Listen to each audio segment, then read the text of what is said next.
आज आषाढ़ मास के शुक्ल पक्ष की एकादशी को देवशयनी या पद्मा एकादशी के नाम से जानते हैं। अब एकादशी के महात्म्य के बारे में जानेंगे।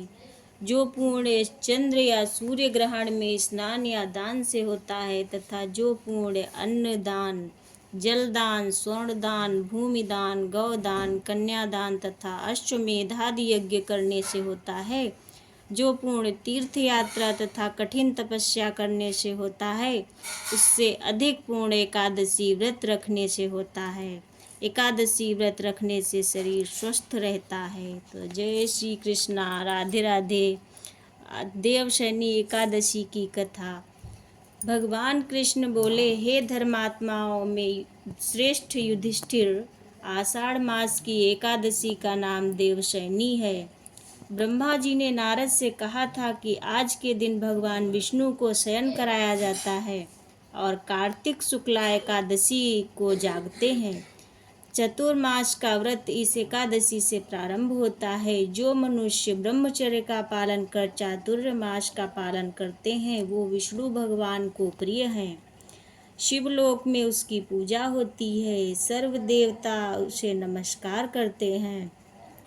चंद्रायण आदि कठिन व्रत में भी यह चातुर्मास के व्रती को समाप्ति समय चाहिए। ब्राह्मणों को भोजन दक्षिणा से प्रसन्न करें। गौओं का दान कर सकें तो उत्तम है, नहीं तो गर्म वस्त्र का दान अवश्य करें। तिल के साथ मिलाकर जो स्वर्ण दान करते हैं वो भोग व मोक्ष दोनों प्राप्त करते हैं। गरीबों के लिए गोपी चंदन का दान देने से भगवान प्रसन्न होते हैं।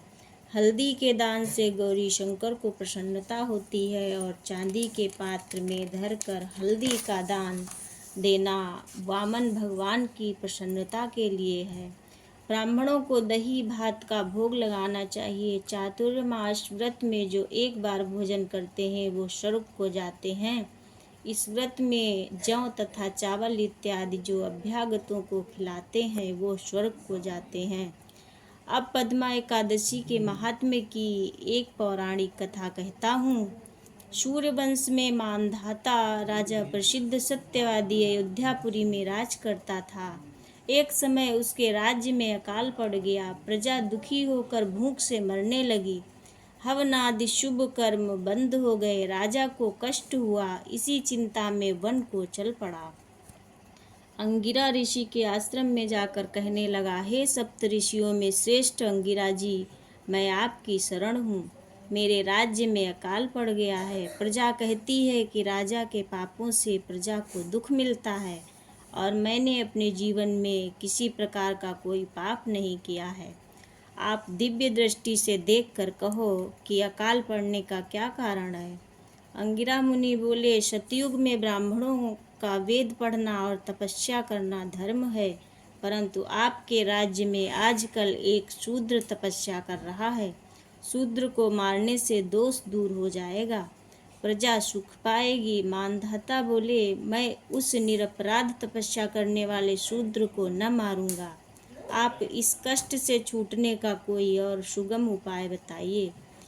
ऋषिराज बोले, सुगम उपाय कहता हूँ। भोग तथा मोक्ष देने वाली देवशयनी एकादशी है। इसका विधि पूर्वक व्रत करो। उसके प्रभाव से चातुर्मास तक वर्षा होती रहेगी।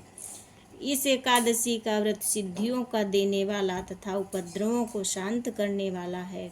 मुनि की शिक्षा से मानधाता ने प्रजा सहित पद्मा का व्रत किया और कष्ट से छूट गए। इसका महात्म्य पढ़ने या सुनने से अकाल मृत्यु का भय दूर हो जाता है।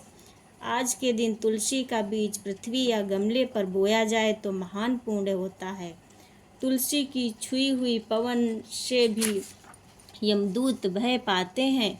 जिनका कंठ तुलसी की माला से सुशोभित हो उसका धन्य जीवन समझना चाहिए। फलाहार स्थिर किशमिश, दाख, सागार लेना चाहिए। व्रत में किशमिश, फल, दूध, मिठाई आदि लिए जा सकते हैं। जय श्री कृष्णा, श्री हरि, राधे राधे।